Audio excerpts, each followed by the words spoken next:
fall. I must have been 5 or 6 when at a sleepover a friend asked me, "What's the scariest monster you can think of?" My mind raced for the answer. Even back then I thought of myself as the creature expert, but nothing felt big enough, mean enough, scary enough. Another friend turned to us and whispered, "Do you know what I think it is?" There is a shadow lurking across cultures, an eternal struggle to depict ultimate evil. How can we, with our limited means of comprehension and storytelling, portray true darkness, make fear physical? What is the face of the most terrifying monster we can fathom?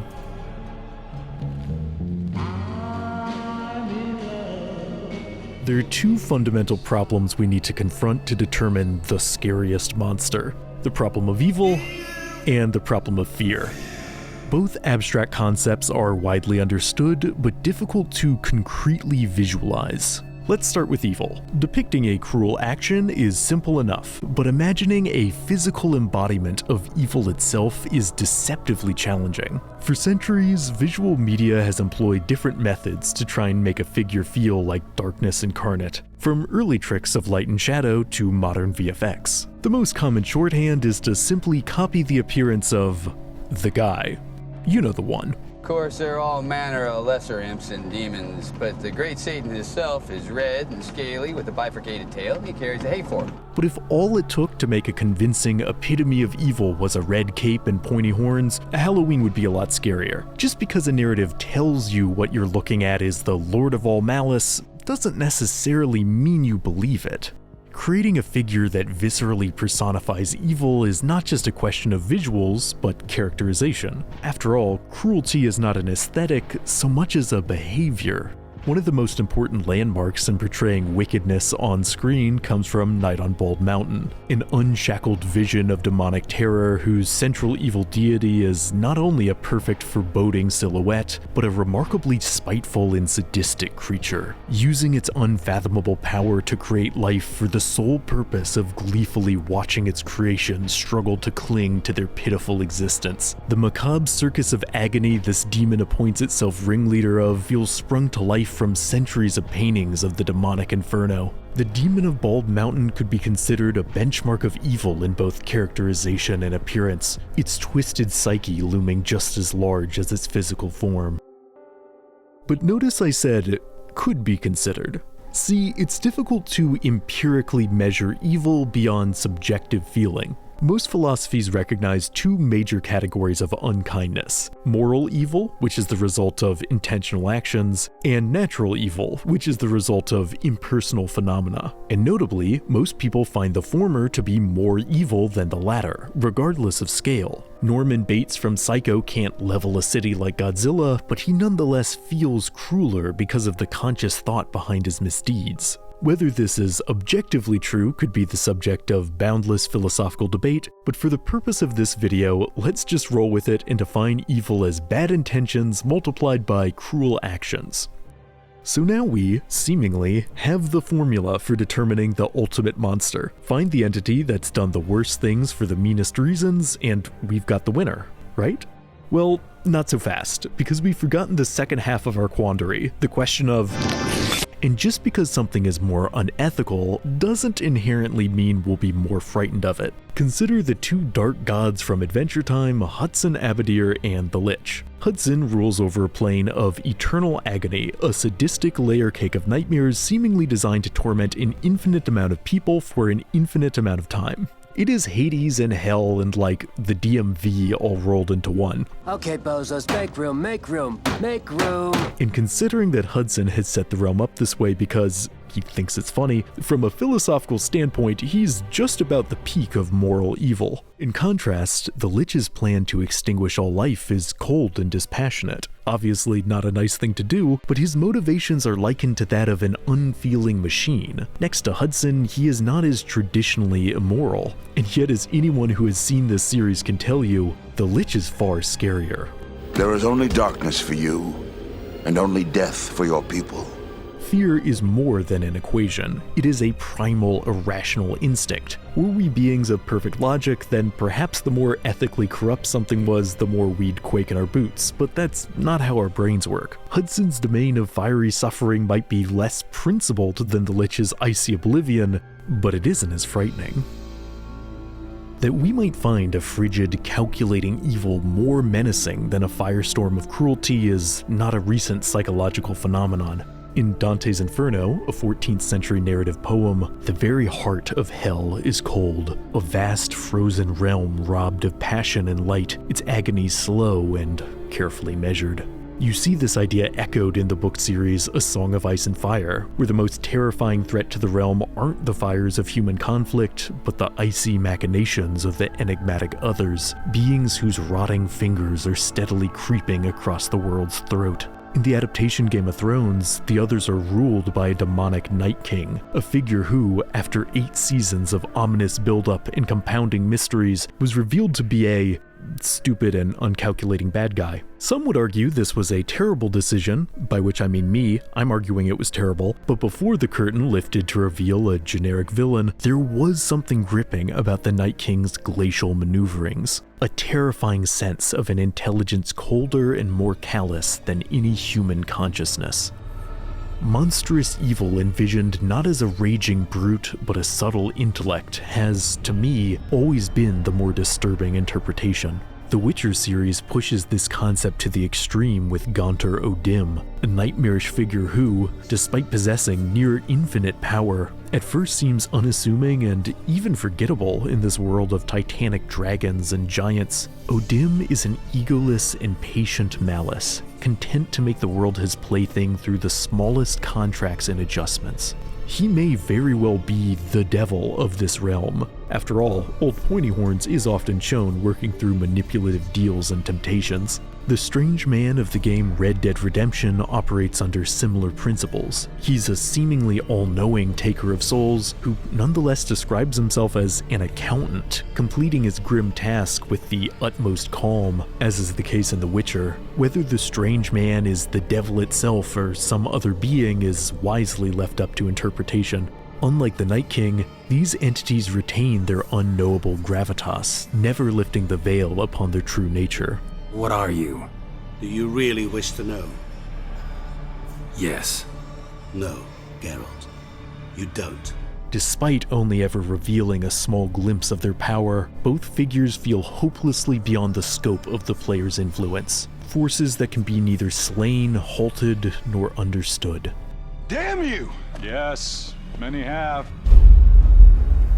That the most menacing monster may well be a secretive, subtle figure might seem counterintuitive. Surely the greater the scale of an on-screen horror, the greater the impact. Yet as I've discussed in past videos, beyond a certain threshold of destruction, it is increasingly difficult to take devastation seriously. A villain blowing up the universe is generally less scary than a villain blowing up a building, because our minds can much more easily quantify the latter. Out of every villain in the Avatar series, the least menacing is probably Vaatu from The Legend of Korra, even though he's an all-powerful embodiment of darkness. Though the stakes have theoretically never been higher, there is something about this dark spirit that is impossible to take seriously. And it's not just the fact that he looks like an evil kite. Whenever a threat is so massive it's difficult to mentally encompass, it ironically makes the stakes seem smaller. Villainy on a cosmic scale, perhaps unsurprisingly, struggles to be intimately scary.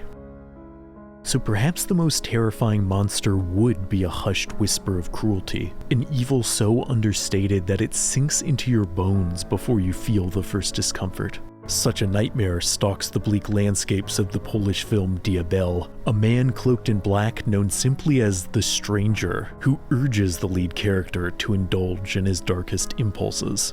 What makes this depiction of evil unforgettable is how the Stranger seems almost feeble throughout most of the narrative, showing fear and weakness like any mortal human would. Despite the fact that he reveals his true cold malice in the first scene, despite the fact that the film's title literally translates to the devil, the Stranger is such an unassuming and delicate instrument of darkness, you find yourself second-guessing your first instinct to his true identity. Could it be? But with a hypothetical as extreme as the scariest monster, one understandably might want a portrayal that is both subtle and almighty, equal parts personal and gargantuan. At a glance, the principal antagonist of the manga, Fullmetal Alchemist, certainly has the gargantuan side down, considering his plan is to, spoiler alert, eat God and become a new kind of divine patriarch. Father, and that's his official name, not thou father, simply father, is exactly the kind of villain that on paper sounds too big to instill proper stakes. And yet, as the name suggests, Father simultaneously embodies one of the most familiar and disquieting terrors, that of a cruel parent.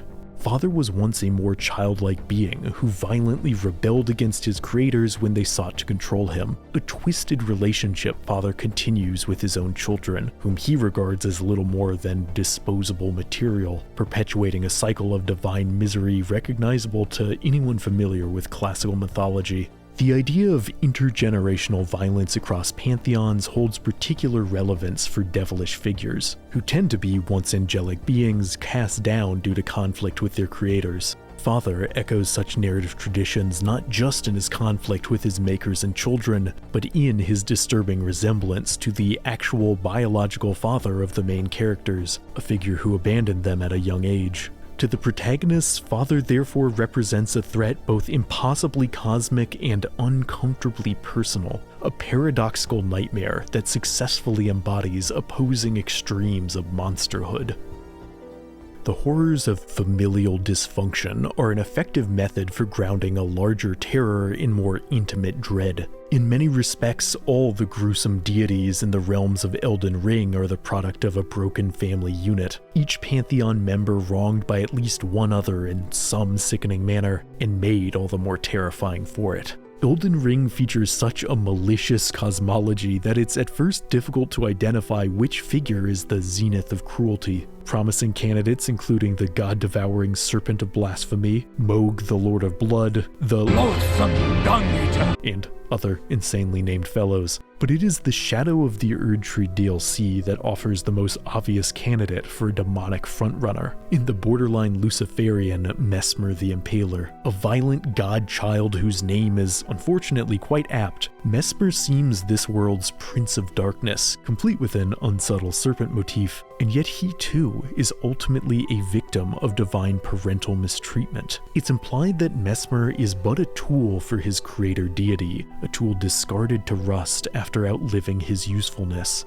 For Mesmer, like all his broken siblings, is rotting, the entire household slowly dimming away, succumbing to a cold deterioration which even the mightiest evil figures seem weak in the face of.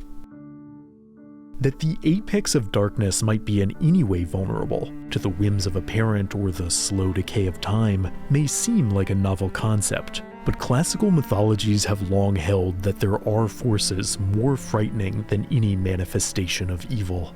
In Greek mythology, the ultimate monster is arguably Typhon, the father of all foul creatures, and yet his story ends with him taken by the frigid hands of the underworld, trapped beyond the veil for all eternity. A similar fate befalls Kronos, greatest of the Titans and OG terrible godly parent, and yet his time in the sun eventually runs out, as it might for the lowliest mortal. Even the strongest evil may cower when faced with an ending. The Lich of Adventure Time, one of the first monsters I remember shivering at the sight of, seems to tremble himself when faced with the true finality of death. In a universe where he succeeds in annihilating all living things, the Lich is left broken and despondent, almost frightened by the meaninglessness of the oblivion that awaits us all. I strove to be your vassal on the physical plane, to extinguish all life, and in my universe, this I achieved. But it gave me no satisfaction. Every monster discussed so far could be considered an agent of the same force. They are all bringers of death, dispensers of endings, but they aren't death itself. Death, with a capital D, shall we say, is a concept that's been personified numerous ways across cultures, sometimes as merely a messenger or middleman. But there's another way of imagining death, that's more chilling than perhaps any conventional ultimate monstrosity. Vem är du? Jag är döden. Kommer du för att hämta mig? Jag har redan länge gått vid din sida. Ingmar Bergman's 1957 masterpiece The Seventh Seal tells the story of a knight who returns home from the Crusades to find his home overwhelmed with the bubonic plague, and at the crossroads of war and illness, death itself waits for him. Seeking to delay his fate, the knight challenges death to a chess match, all the while begging the figure to answer questions about the nature of life, evil, and bereavement. Yet death offers no comfort, its uncaring void swallowing all cries for meaning screamed into the dark. Death in the Seventh Seal does not even seem to be a deity in the traditional sense, just a rule of the universe, a steady hand that closes the book on every story.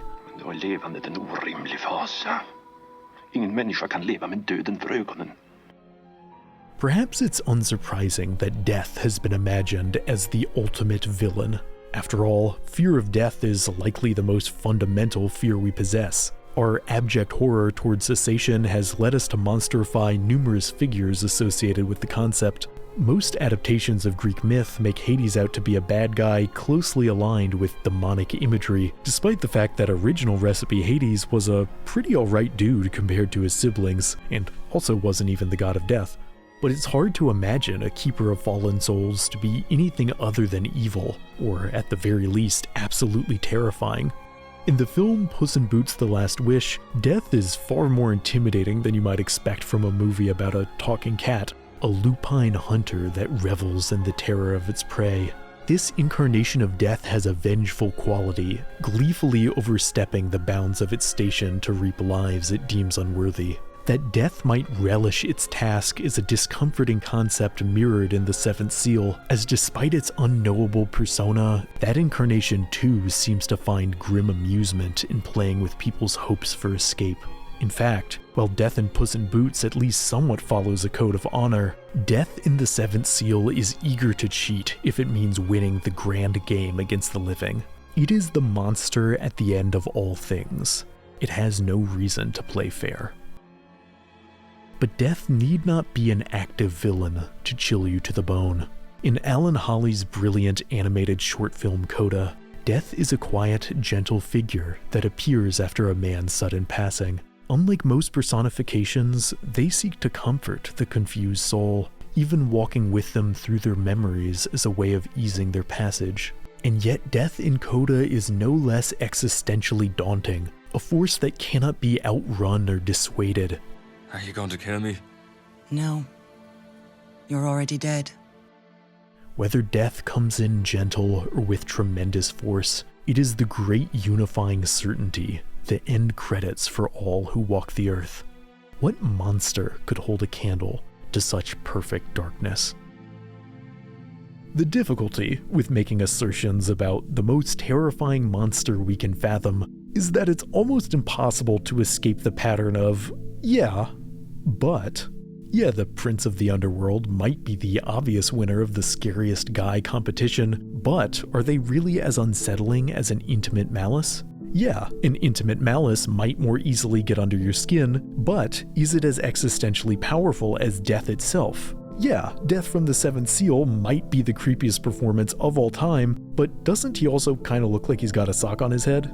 For any monster you might envision, it seems someone else can always counter with one they consider scarier. I feel like the Legend of Zelda series has been stuck in this pattern for a while, entertainingly trying to introduce bigger and darker versions of the biggest, darkest evil. This escalation has actually followed an arc similar to the structure of this video, going from more classically devilish figures like Ganondorf and Demise, to the latest entry featuring a manifestation of silent entropy known as Null. Despite appearing in one of the lighter titles tonally, Null is among the most foreboding entities in the series, a primordial void of death and decay. But whether or not such a force is more menacing than the other dark gods of the series ultimately comes down to individual inclination. I personally find a cosmic void to be scarier than anything that might slither out of it. but someone else may very reasonably find a more physical embodiment of evil to be the pinnacle of monstrosity. In many ways, defining ultimate evil is a question of whether or not a corporeal nightmare haunts you more than a dreamless abyss. And it's a question I don't think has a universal answer. Fear is a slippery, evolving thing, so surely true darkness would have many facets. Surely the most terrifying monster could wear multiple faces. Do I know you? I hope so. I seem to know you. Reflecting on the apex of terror is a somewhat masochistic exercise, but I think there's a primal value in entertaining such monstrous extremes. Since our earliest days of sitting around a fire, we've told tales of what stalks in the night, familiarizing ourselves with the grimmest possible hypotheticals. Every generation has reflected on the hyperbole of the ultimate monster, and perhaps that's as it should be. For when one pushes the boundaries of comfortability, the shadows of the world can ironically seem a little less ominous. I didn't have an answer to my friend's question all those years ago, and when my other friend whispered, "Do you know what I think it is?" I wasn't certain what he would say. But even back then, my mind went to images of demons and death, those familiar monsters that have been with us since the beginning. My friend smiled and said, "Actually, the scariest monster is your butt." Ricky, if you're watching this, I think you're the worst. So, if you're anything like me, you've tried more than once to create your own ultimate monster. World Anvil is the tool to help, not just with creating monsters, but for everything to do with world building, map making, writing, and even plotting out entire RPG campaigns. If you are at all interested in crafting fictional settings, there is no better software for making interactive timelines, organizing your setting's lore, creating planetary and interplanetary maps. If, again, like me, the lands and creatures you create have long been scattered across a bunch of disorganized paper, World Anvil will make sure you never lose an idea again, with 25 amazing article templates to track flora and fauna, geography, family trees, subplots, and much more, all stored in a wiki-style database for you to conveniently refer back to whenever you need. It's genuinely so cool. You can even dynamically combine maps and timelines using the Chronicles tool to keep track of exactly where and when everything happened in your setting. World Anvil is not only for solo world building, however, it's also a full-fledged campaign manager, supporting the 5th edition of D&D plus tons of other gaming systems. Use my link worldanvil.com/curiousarchive to start creating. Signing up for World Anvil is completely free, but for a limited time, you can use my code ARCHIVE to get 51% off any yearly subscription, giving you access to even more tools, templates, sharing options, and beyond. Whether you're juggling tons of setting ideas or eager to make your first ever project, World Anvil has just what you need. Follow my link in the description to get started. It's also a way to really help support this channel. Thank you to World Anvil for sponsoring this video. And as always, thanks for watching. If you enjoyed this entry, please lend your support by liking, subscribing, and hitting the notification icon to stay up to date on all things curious. See you in the next video.